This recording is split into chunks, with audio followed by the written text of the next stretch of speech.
Première rencontre à Paris entre Jean-Yves Le Drian, le ministre français des Affaires étrangères, et son homologue allemande Annalena Baerbock, qui vient d'entrer en fonction.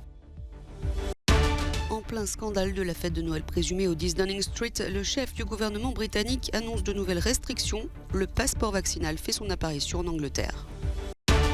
Après les États-Unis et l'Australie, le Canada et le Royaume-Uni annoncent à leur tour un boycott diplomatique des Jeux de Pékin pour dénoncer la situation des droits de l'homme.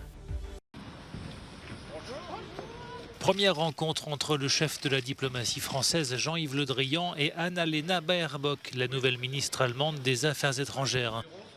À peine entrée en fonction, la ministre issue du parti Les Verts a choisi Paris pour son premier déplacement officiel, une tradition. Paris comme premier déplacement, c'est plus qu'une tradition, dit-elle. C'est aussi une préoccupation importante pour moi personnellement, car l'Allemagne n'a pas d'amis plus proches que la France. Non seulement en termes de relations et d'amitié franco-allemande, mais aussi parce que l'Europe est le pivot de la politique étrangère allemande. L'Europe, il en était question lors de cette première rencontre, alors que la France prend début janvier la présidence tournante de l'Union européenne, dans le contexte toujours sensible de la pandémie. Autre enjeu majeur pour l'Europe, le climat ou la crise des migrants. Je peux déjà vous dire que nous nous réjouissons non seulement d'avoir un gouvernement allemand bien en place avant notre présidence, mais nous nous réjouissons aussi de sa volonté de travailler avec nous pour une Europe plus verte, plus sociale, plus souveraine. Le gouvernement français entend nouer des liens rapides et solides avec la nouvelle équipe dirigeante à Berlin. Après la chef de la diplomatie allemande, c'est le nouveau chancelier Olaf Scholz qui est attendu ce vendredi à Paris, puis à Bruxelles.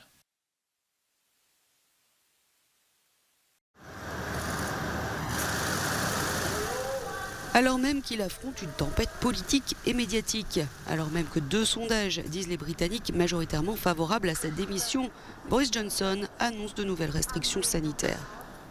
Et son plan B contre le Covid-19 n'a rien d'original. Port du masque, télétravail et pour la première fois en Angleterre, l'apparition du passeport vaccinal. À partir de lundi, vous devriez travailler depuis chez vous si vous le pouvez, aller au travail si vous le devez, mais travailler de chez vous si vous le pouvez. Deuxièmement, à partir de ce vendredi, nous allons encore étendre l'obligation légale de porter des masques dans tous les lieux publics, y compris les théâtres et les cinémas. Troisièmement, nous rendrons également le pass Covid et NHS obligatoire pour entrer dans les boîtes de nuit et les lieux où se rassemblent de grandes foules.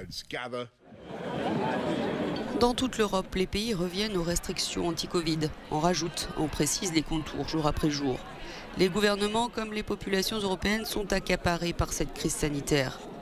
Au Danemark, à partir de ce vendredi, les boîtes de nuit, bars et restaurants devront fermer à minuit et aucun alcool ne sera vendu après cette heure-ci. Pour entrer dans les restaurants, il faudra présenter un pass sanitaire prouvant que l'on a été vacciné. En Slovaquie, le confinement et la fermeture des magasins non essentiels est terminé pour les vaccinés. Les autres sont invités à se faire leurs injections pour retrouver un semblant de normalité ou à attendre que la 5e vague épidémique s'essouffle. Toutes ces restrictions réduisent les interactions sociales et donc la propagation du Covid, variant Delta ou Omicron. Heureusement pour les hôpitaux qui doivent malgré tout reporter des opérations non urgentes et mobiliser plus de personnel, tant la situation du système hospitalier est précaire en Europe. À moins de 2 mois des Jeux Olympiques d'hiver de Pékin, les boycotts diplomatiques se multiplient. Après les États-Unis et l'Australie, le Royaume-Uni et le Canada ont décidé à leur tour de bouder politiquement la compétition pour dénoncer la situation des droits de l'homme en Chine, en particulier la répression contre la minorité musulmane des Ouïghours. Je ne pense pas que la décision du Canada et de nombreux autres pays de ne pas envoyer de représentation diplomatique aux Jeux Olympiques et Paralympiques de Pékin va surprendre la Chine, souligne le Premier ministre canadien Justin Trudeau. Nous avons été très clairs au cours des dernières années quant à nos profondes préoccupations concernant les violations des droits de l'homme. Auparavant, la décision du Premier ministre australien de boycotter les Jeux Olympiques de Pékin avait été accueillie avec dérision par le porte-parole du ministère chinois des Affaires étrangères. La Chine, dit-il, n'a invité aucun représentant du gouvernement australien à assister aux Jeux Olympiques d'hiver et personne ne se soucie de leur venue ou non.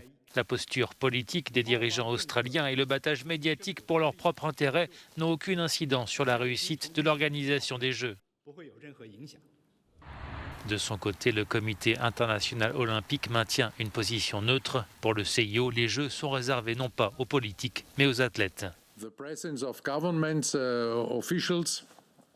La présence de représentants gouvernementaux est une décision purement politique, souligne Thomas Bach. Pour cette raison, le principe de neutralité politique du CIO s'applique.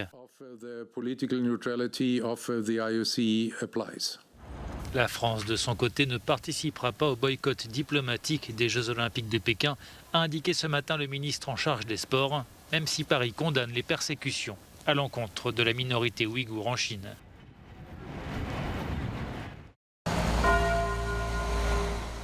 Les emblématiques Lumignons du 8 décembre ont marqué l'ouverture au public de la très populaire Fête des Lumières de Lyon. C'est le plus grand événement organisé en extérieur en France depuis le début de la pandémie de Covid-19. 31 spectacles son et lumière sont à découvrir. C'est une très très belle fête et puis c'est surtout qu'il y a beaucoup de monde généralement et puis c'est super joli à Lyon. Donc on en profite un maximum chaque année.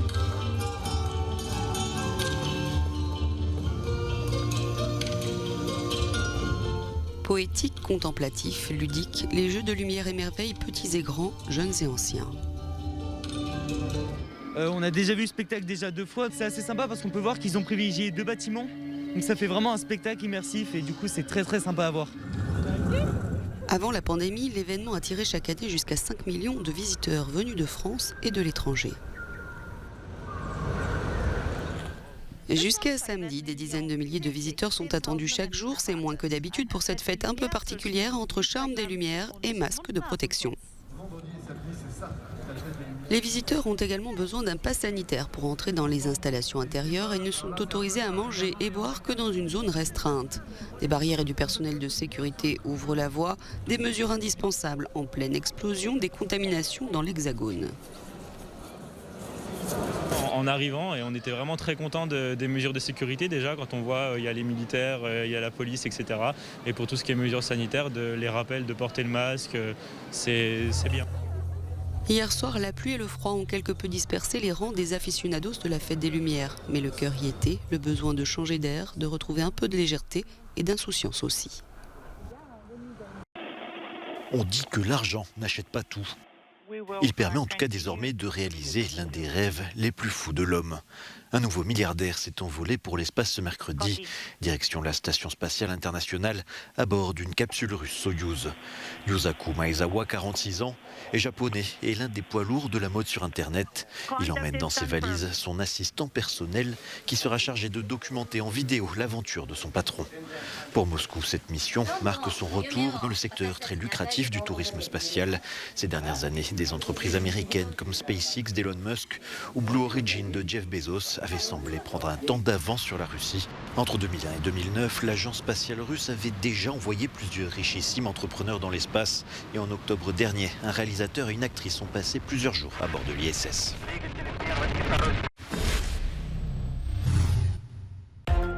Au Burkina Faso, le Premier ministre Christophe Joseph Marie Dabiré a remis sa lettre de démission au président Kaboré qui l'a acceptée. De fait, c'est l'ensemble du gouvernement burkinabé qui a été démis de ses fonctions. Cette décision fait suite à une série de manifestations dans le pays, les habitants estimant le gouvernement incapable de lutter contre les attaques djihadistes récurrentes qui endeuillent chaque semaine ce pays d'Afrique de l'Ouest. Une opération de sauvetage spectaculaire devant les chutes du Niagara où une femme d'une 60aine d'années a été retrouvée morte dans son véhicule immergé dans la rivière qui sépare le Canada des États-Unis.